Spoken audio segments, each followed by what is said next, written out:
Hi, I'm Dr. Amy Robbins, and welcome to Life, Death, and the Space Between podcast. I'm a licensed clinical psychologist and medium, and here we explore life, death, consciousness, and what it all means. Intoxicating and energetic, Bernadette Pleasant is a fiery public speaker, somatic healer, sacred grief facilitator, and creator of well-loved mind-body wellness programs, including FEM, the Emotional Institute, Emotion in Motion, What Wasn't Said, and Sacred Silence. The Emotional Institute offers courses, classes, and how-to videos that broaden the understanding and expression of our full range of emotions. In the 90-minute FEM experience, Bernadette creates a safe space for people of all ages, genders, and body types to explore their emotional selves. Everyone is empowered to fully embrace and embody all of their emotions and express them through sound and movement. Joy, sorrow, rage, confidence, desire, and more are all welcome at FEM. Bernadette believes there are no good, bad, light, or dark emotions, only emotions that need to be fully expressed. In FEM, everyone is infused with the affirmation, it's your body, you can do whatever you want with it, including love it unapologetically.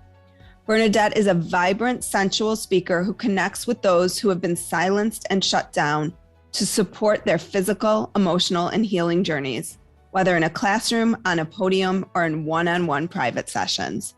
Welcome, Bernadette. Amy, thank you so much for having me.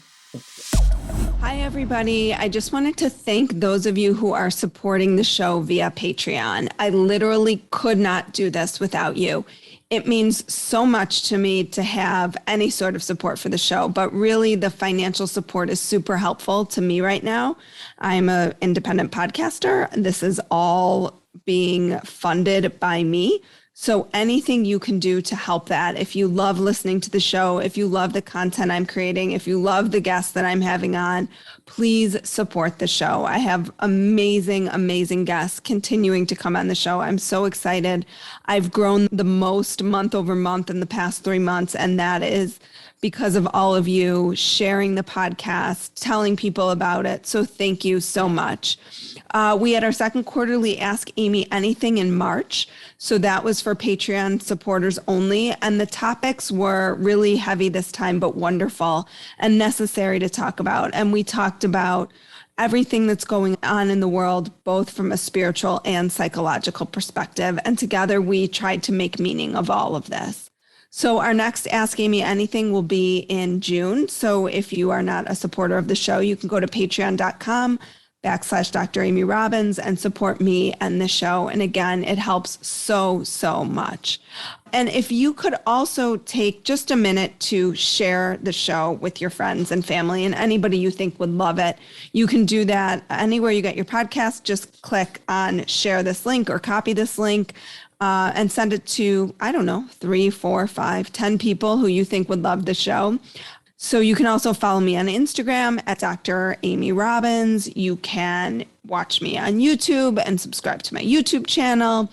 And you can sign up for my newsletter on my website. Again, all of these things are great ways to help. You can also rate and review the podcast. Anything you can do to support the show, I am so grateful.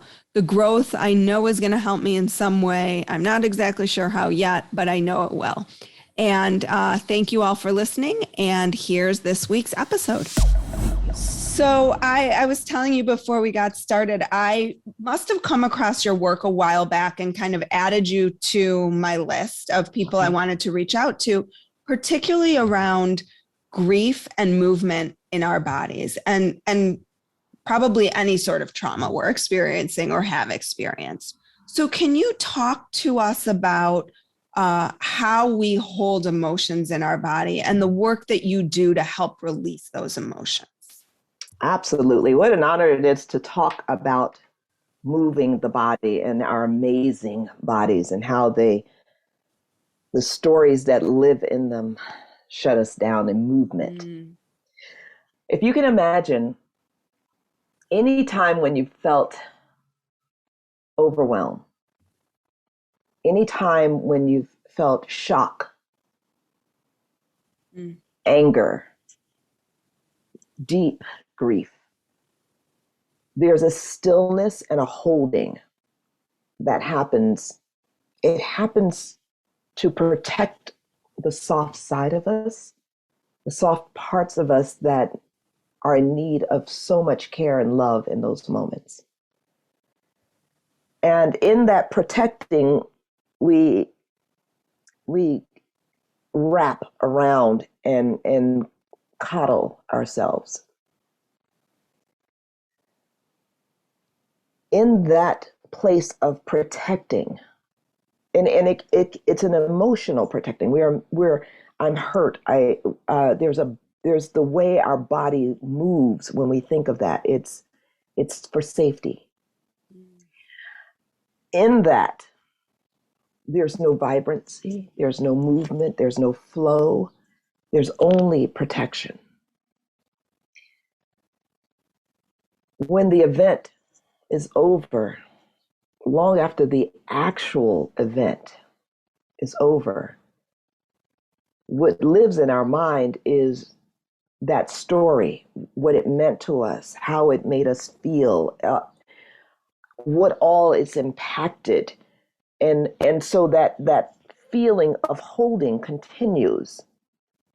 And in that space, we don't move, we don't grow, we don't express joy, other possibilities. We tend to constantly relive the pain. The event could have happened a long time ago, but how it made us feel lives in our bodies. Mm-hmm. Mm-hmm. And my work is to say, hey, I see you right there. No shame. I understand. And it's safe now. How about we just give a little air to that area that you're protecting? How about we acknowledge it, breathe into it, move through it? I'm going to be here to guide you. It's safe to come out and in your own time, but with some help. And I've created modalities that just helps acknowledge that place, that pain story, whatever it is, because it's not for us to determine what's pain for another person. It's for us to understand that they're in pain and to offer some kind of air around that. Sometimes it's just a breath. Sometimes it's a complete exhale. Sometimes it's movement and dance, but we're getting to a place of more life, because when we can move through something, not get over it, but move through something, we can get to a new place. Mm-hmm. And that's the work I enjoy doing. It's so needed. I needed it. So I certainly see when others need it. So how do you see different feelings manifesting in the physical body? And when they release, what does that look like? How would one know they've released feelings from their physical body? I mean, I had a very powerful experience, which I will share at some point, where I felt like I was like screaming very primally. Yes. And I literally felt like I released so much stuff that wasn't mine, stuff that I was carrying. It was almost like a moment where you're like, you get like you would imagine in a comic book movie, like you're like thrown against the wall type of thing. Yes. It was that powerful. But how do we know? How would one know when they're there? Great question. How do people get there and know it in different ways? It doesn't jump out and tell you, but you might notice that you're sarcastic all the time. You may notice that you're constantly irritable. You're not sleeping well. Food's not digesting. You want to isolate. I'm all for isolation. So I'm all for time alone, but this goes beyond. This is avoidant of people. Mm-hmm, mm-hmm. There's a weight a cloak, and it's impacting everything. Mm. It's impacting how you work, how you're with your partner, how you're with your friends, uh, how you are in your whatever the work it is you do.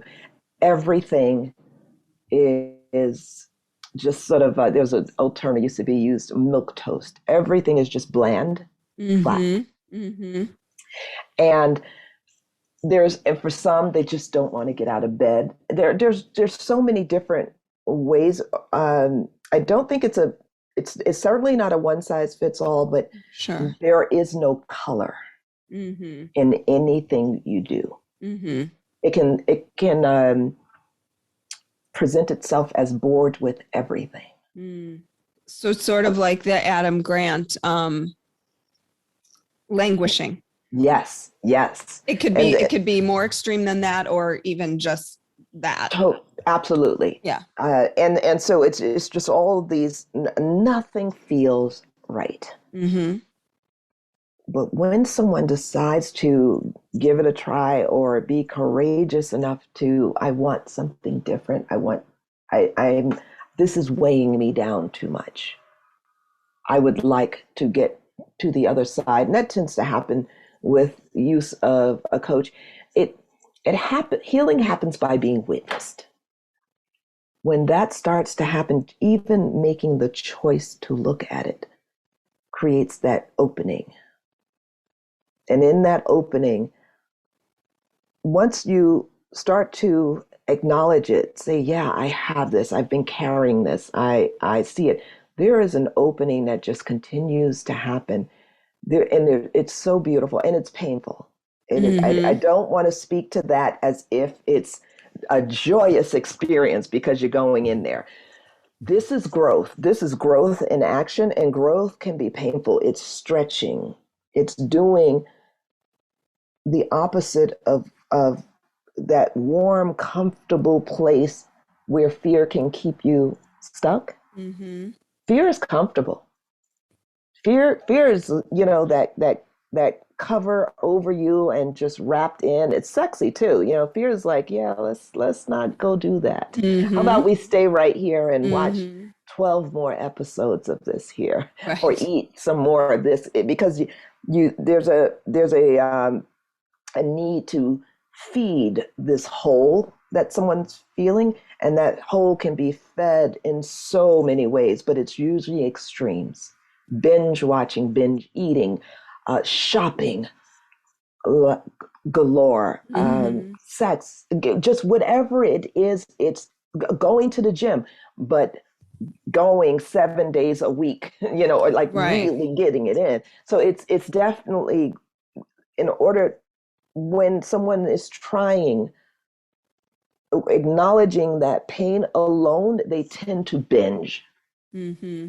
And the help that I'm offering, or what I'm suggesting, is that they do it with partnership, with someone who's holding accountability, so that we can not hurt our bodies as we're trying to move through this thing.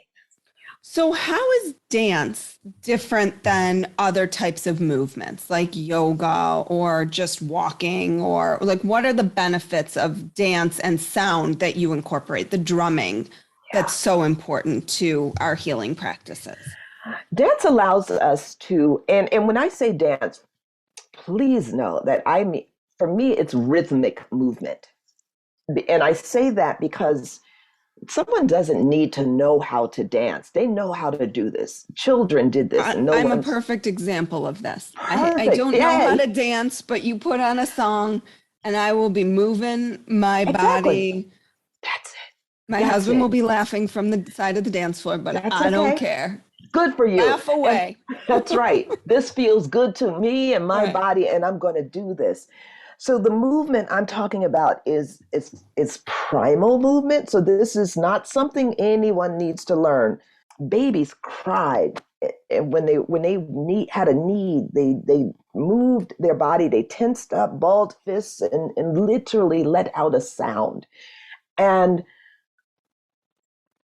because of shame, shame at being too much, being too loud, being off rhythm, whatever, Caring and about what other people caring think. about what other people think, so much so that you lose what feels good in your body. That's the work that I'm talking about. What feels good? How does your hands want to move? What do your shoulders want to do? How does that feeling that um, you are protecting, that hurt, that pain, what does that feel like in your body? Like give it a sound or in a movement to just come back to our animal bodies, to gut this thing, to move through it, to literally say, you know what, I've got this and it feels like that, and to be with it so that it can dissipate. It's acknowledging when we name something. Yeah, when we say, oh, this is, instead of just blanket saying I'm fine, when we say, actually, that hurt. When Hmm. we can be honest with what it is, we can now feel it and notice how it makes our body want to move. What would freedom of that look like? Mm, What such a made good you question. so angry or so sad? And like, what does heartbreak move like? What does anger sound and move like? And to give total permission to for someone to express that frees them immensely. I use drums in my work. I use those live skins because they're unpredictable. They move with your body. They literally calm your nervous system. Drums were the first sound you ever heard. You heard that heartbeat. Mm-hmm. I just And got the chills when you said yes, that. yes, you heard that heartbeat. If you can just imagine, just kind of close your eyes and go to that safe, dark space of the womb. Not only was it a safe space, but it was a safe space for you to grow in And move, right? and Like there was move. movement. There was movement, there We're was this. both, for people who can't see us, we're both like Yeah, we're both rolling, swaying. and yes, yes, like you were growing and twisting and turning and reaching and sounding. It wasn't just a safe space, it was a safe space for you to grow. Hmm. And that's what I'm about, creating containers where someone can feel not just safe, because I don't want them to go to sleep. I want them to be alive and vibrant. I want them to take up more space, just like in the womb. I'm just And to, imagining that like ba-boom, ba-boom, yes, that's ba-boom, it. ba-boom. Like as when you're a baby That's or when right. you're a fetus or And so what happens when you're a baby, like that relaxes the nervous system. Your nervous system, vagus nerve, all gets to relax while you are moving and expressing and growing. And so I prefer to use and always do use live African drums so that the nervous system can be relaxed while we move courageously through whatever we're feeling, moving to the other side. It is really important to me to take care of the nervous system of someone who is moving courageously through whatever they've experienced. and so the drums help in that way regulate that nervous system. Absolutely. It shuts down the sympathetic nervous system Nervous so the system. parasympathetic nervous system can kick in a little bit more. Absolutely. I call it hiding the broccoli. any parent, any parent who's ever had to hide the broccoli or the Yep. greens in there, just to, the drums, people are like, oh, these are drums, this is awesome. The drums allow you to relax so that and simultaneously pulls more out of you. So often people will say, I have no idea what just happened, but oh my God, I feel like a new person. That's what I Mm. want to get to. I want the primal scream that lives in their body to come out. That primal scream keeps us shut down. I'd love to tell you a story. Absolutely. When I was, oh my gosh, let's see, I was, for my 45th birthday, I went to a pole dance studio. Pole dance studio. What in the world is going on here? And I loved it. I loved it. I loved the sensualness of it. I loved the safety of it. S Factor was an amazing place to go and find this. But when I got there, as much as I love to move, I realized that when I went to do what's called a hip circle, literally just slowly drag one hip, bending at the knees and pushing it all the way out, and then dragging my hips around very slow, I realized there were messages that came up for me. Good girls don't do that. You don't want to draw too much attention to yourself. Is this too much? These were not my thoughts, but these were what I grew up hearing, those eyes, those shameful looks. So what I started to notice is, though I physically could move, what I was doing was allowing myself to be shut down by other people's standards.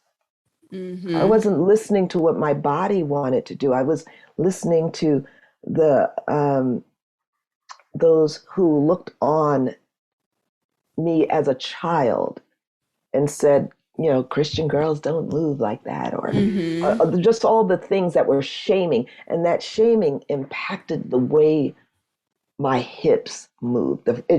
That shaming mindset impeded my ability to move with freedom and ease.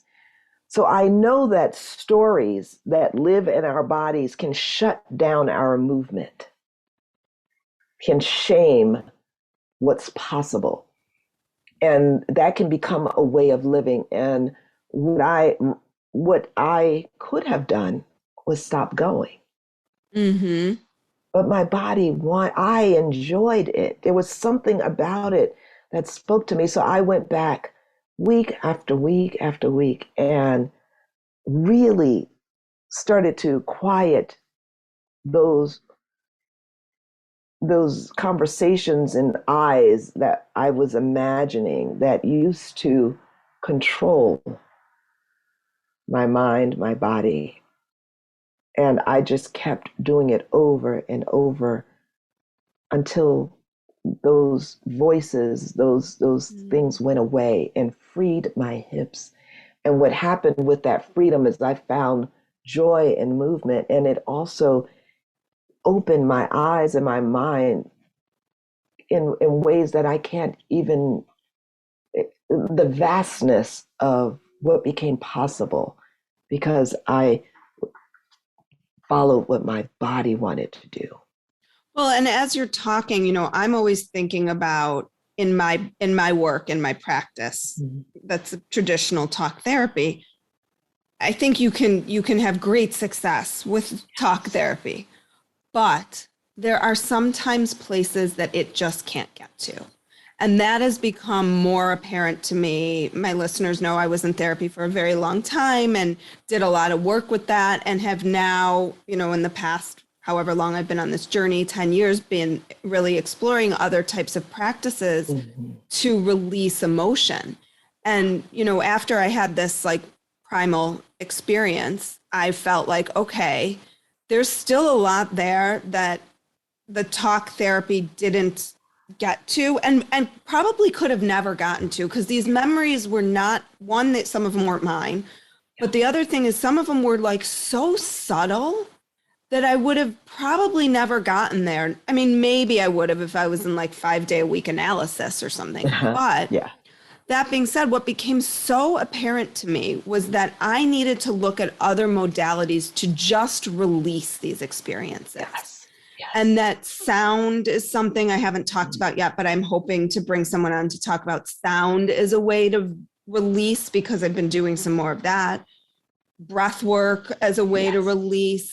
Dance. I mean, I love to dance. And so that for me, you know, put on a good cheesy top 40 hit from the 80s and I'm like there. And so, you know, I just think it's so powerful when we can think about all these different ways that we can release emotion, become aware of feelings, become aware of these thoughts that have penetrated our minds for so long, these lessons, these beliefs about what's good and bad and shameful and not, and use our body in a way to let go of that. Yes. I'm so glad you mentioned that because I'm a big fan of talk therapy. I'm so grateful for my therapist. and and there came a time for me when, quite honestly, I felt like for over the years, we had looked at so many of the things that lived in my body, and it got me to a beautiful place and with it. But in all honesty, I couldn't regurgitate that story one more way. There was Right. nothing else to talk about. What needed to happen was a howl. It was a growl. It was it and so I found places where this could happen, where this happened for me, and then created containers and love holding that space for people. Come as you are. Sometimes it's out in nature with mud, and sometimes it's just in a room. Other times it's at the ocean. Whatever it is, to just be with it, to just a place where you can literally let your hair down and not do the emotional calculation of, am I too much here? Am I too loud here? Is it okay to be this raw? Will I come back if I go there? Yes, yes, yes. In fact, you'll come back better. But we don't have a lot of models to see where being messy is okay, and it feels messy. I am forever telling people, please come raggedy. Let's do this. Like we will clean it up later. Right now, like let that go. That inner toddler that just wants to have the tantrum, please give it a space, and let's create a space through movement, because when something really sits with us, that locking in just holds on to the pain story and locks us right where we were when we experienced it. Mm-hmm. And sometimes you know it, and sometimes you don't know what caused this thing. Some things are literally in our DNA. There are things that we have inherited. Yep. So by all means, there is no, I can put my finger on the exact date, time. And when you're looking for it like that, you start to shame yourself. Like, why do I feel this way? I have no right to feel this way. Nothing happened. And so the shaming comes in over feelings that are very real. Yeah. Yeah. It's a time for understanding. It's a time for understanding and just allowing someone to leave it all, uh, whatever they're ready to shed, to be able to let that happen. And how do you help move people initially from maybe the just coming into this place? Obviously, they know that they're going to likely be asked to let go. Yeah. But how do you help them get their ego out of the space a little bit so they can let go in the way that they need to release the emotions? So just like being at, that's such a great question. It happens by example. Intuitively looking at someone and working with someone, you start to see where you might be able to help. My work literally feels like that of a midwife. And you cannot rush the baby. My work is to be so in tuned to when the softening happens that we can move just a little bit or a lot, and to just breathe with them and to be with it until some space can happen. And when I say that, it's different for every person. So patience is what's needed. Yeah. Example of what it could look like or feel like. One of the things I do very well and that I love doing is being an example of what, God, I hope I can use this language, what a shit show can look like. Because seriously, it can feel like that. That is what it feels like internally. So when someone has been so presentational that they don't know how to deal with this real rage or storm that they're feeling in their body. Right. And that storm can be a loud, boisterous one, or it can be a real, gentle, constant one. But Because whatever feelings it, are so messy yeah, and yeah, beautiful, but they're messy they're unpredictable and all over the place. and And don't make sense sometimes. And no, they make right. no sense. They make no sense, and it's okay. It, when we stop judging and measuring them and expecting them to show up a certain kind of way, um, it actually allows them to just be. And that's something I really get to um, be with someone with. And the use of drums when I can, and I use the drums because they tend to help people like Mm-hmm. I use this term gut what's there, whatever it's there, that it is okay to cry, it is okay to yell, it's okay to be quiet, it is okay to uh, allow it to be messy. It gets better, but sometimes first it's a mess. Well, and I've not studied animal behavior in detail, but animals express, right? They express Yeah, primal, like howling, crying, absolutely. like those are the primitive emotions. Same with babies, right? Like Yes, they don't know how to do a whole lot, but scream and cry to express what they need. but then they get to the other side because they did. Mm-hmm. The screaming stops because something has been satisfied. Right. It because and I love using children as an example because they express with their entire bodies, fingers, toes, hairs, muscles, everything gets used, facial expression. One of the things that happens when people are trying to contain it is that their face starts to show no expression Mm. because they are so busy holding all of what's Mm-hmm. going on that their face has literally lost the ability to show any kind of expression. Mm-hmm. That's one of the things I look at. It is the things the body tells that someone's beautiful brain and voice will never express because they can't find the words. So it is my job to look at the body and to see the volumes that it is sharing and to ask and be patient and look with curiosity and compassion. That cocktail of curiosity and compassion has to be there in order for that softening to come whenever it Mm-hmm. does. So, dance and movement historically has been such a part of indigenous cultures and Yeah, healing. And in Western culture, we've gotten very far from that. yeah, Why do sadly. you think why do you think that is? Fear of looking crazy, Mm-hmm. fear of getting it right, Mm-hmm. over intellectualizing emotions. You might as well try to control the weather. You can't. Yeah. You can't. Yeah. You just can't. The thinking that we can find a great way to understand through lecture or reading, bypassing feeling all the Mm-hmm. time and at every Mm-hmm. turn.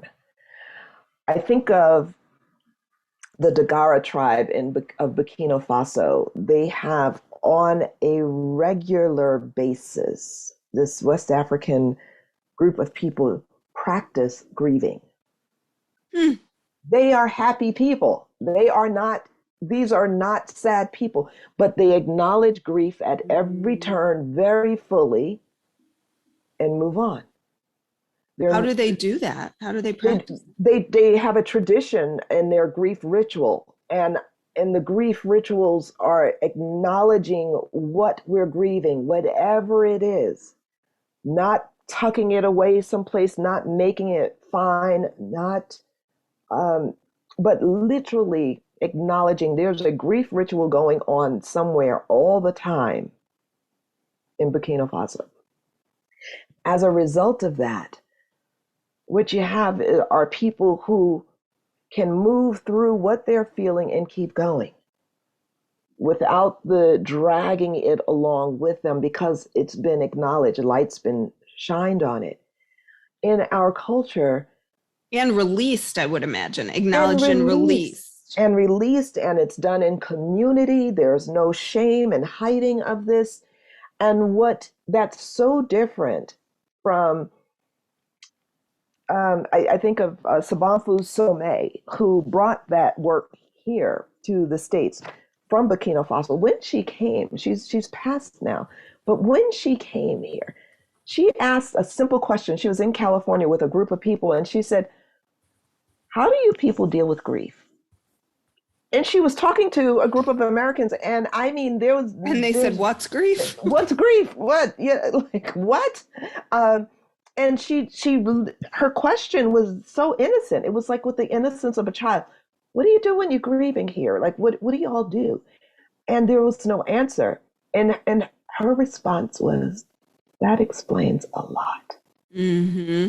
And then she started to teach this from her home, what they did. And I'm so grateful to have been able to learn what that's like. When there's a model for how to deal with big emotions, when there's a model of how to, without shame, we can literally see moving through something to the other side where there's going to be more life, more vibrancy, more opportunity, more love. All the things are possible. But it can seem impossible when we don't know how to navigate tears, or when we're holding them and breathing them back and losing facial expression because we're holding so much. Mm-hmm. And so to be an example of moving through something, literally moving your body. When I do those grief rituals, we end it in movement and dance. It is not a somber experience. The body wants to move and be and flow. And so that is expected and encouraged. The body wants to move. The body does move. Our joints open and close, roll, they do things. So the movement I'm talking about does not have to be, it's not, it's, it's not a dance class. It is what does your body need to do and allow Mm. that thing to happen? Well, and when you think about crying too, I know I keep going back to all these real Mhm. primal emotions, but when you think about like a real good cry, Yeah. your whole body is like in it. It's just not tears. It's like a purging in that Totally. way. And Yeah, there's like a that lot of like rolling that we're doing here today. totally. We're doing all of this rolling here. Right, The right. audience should see us. But I call that like trembling open. We are literally cracking Mm. open. And the body does things when we cry, when our body sweats, it moves. It's the waters that live in our body come out through movement and sound. Movement and sound can stir that. The insights that come to people when they are not sitting still, trying to think their way through an emotion, but when they are literally identifying it. I invite people to always, where do you feel it in your body? Allow a hand to go there. Give that feeling that lives in your body a color or a texture. Literally get curious about it. What's its weight, Mm. color? What texture does it feel like? How, if it had a sound, what would that be? And to literally start to commune with that feeling with curiosity and compassion. We're not harsh eyes of why are you here, Mm-hmm. But but let me know literally, you. Let me know yes, you. Yeah. let me get to know you. I want to get really intimate. I want to touch you. I want to hold you. I want to acknowledge your very existence in my body. I want to learn from you. What's here? What's the lesson here? Mm-hmm. Yeah. communing with the feeling, getting to know it, getting intimate, and to look upon it with wonder, with absolute wonder. Well, Bernadette, I would love to ask you a few speed round questions. Ooh, Would you be open to that? I'm ready for it. I'm gonna bend my Okay. knees. Go. Ready, set, go. Okay. Spirituality means. Spirituality means a connection with the deepest part of me and the divine, co-creating everywhere and at every turn. Wow. What is something most people don't know about you? After I've done something big with a group or an individual, that I need a lot of recovery time, time alone. And that helps me digest the bigness of what just moved through. Mm-hmm. What is one thing you're really looking forward to? I'm looking forward to spending more time in Kauai. That place feeds me. It feeds my bones. Sounds amazing. Can I come? Yes, yes. What is one thing you're deeply grateful for right now? Coming to a place within myself where I am more patient with me. I'm patient with the unknown. I'm patient of the process. I know it's all working out in divine timing and order. The fact that I am no longer impatient, but enjoying the ride. What book is on your nightstand? Well, the body keeps the score. I have that on mine too. It stays on my nightstand, and it always feels like a new read. What is that? It's like my Bible. I have that sitting on my nightstand right now. It's always there. What is your favorite spiritual or healing practice? It's moving my body, particularly when I can be out in nature and I can, like the wind or the sound of the ocean becomes my playlist. Birds, just hearing nature and allowing that to move me. What was the most transformative experience in your life? Okay, I know Kauai is having a theme here, but it's my place. Yeah, I get that. Well, one afternoon I went and I hiked down a cliff. It was fairly dangerous, not overly dangerous, but I meditated on this cliff. When I opened my eyes, it was too dark to move. I was afraid to climb back up because I needed to see where I was going. My phone had died. I was by myself, and I spent the night on a cliff in Kauai with a drop to the ocean. Yeah, that happened. I learned that night that I wanted to live. I learned that night that I could do really hard things, and I learned that breathing and trusting and stillness has power. That even saying it, my hair stand on my head. That experience changed me. Wow. Yeah. I can't even imagine the fear. Oh my God. It was fear and reverence, fear and awe. All the things came alive. Oh my God. Yeah. I knew I wanted to live, and to live meant being still. And I got so still with my fear and with my desire to live. Wow, Bernadette, this was fantastic. If people want to find your work, can you tell them where they can do that? Yes. Thank you so much for this, Amy. This was wonderful. TheEmotionalInstitute.com is my website. It's Bernadette Pleasant is my name. They can find me on social media and or go to the website. I want to talk to one thing that I am really excited about. Yes. I have started offering private one-on-one sessions with people in Kauai. Yeah, find me, follow me. And if you want to come get primal with me privately, just one-on-one, I mean, sign me up. awesome. Yes. Well, thank you so much for your time today, your wisdom, your opening us up to this movement practice that hopefully people will explore and think about, even if it's just turning on their favorite song, like whatever it is, just feeling that rhythm, that movement is so Yes. powerful. So thank you. Thank- Like what you heard today and want to hear more? Wondering what comes next and what it all means? Head over to Apple Podcast, Spotify, Stitcher, Google Play, or anywhere you get your podcasts and hit subscribe.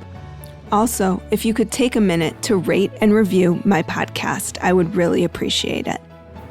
Stay tuned as we continue to explore life, death, and the space between.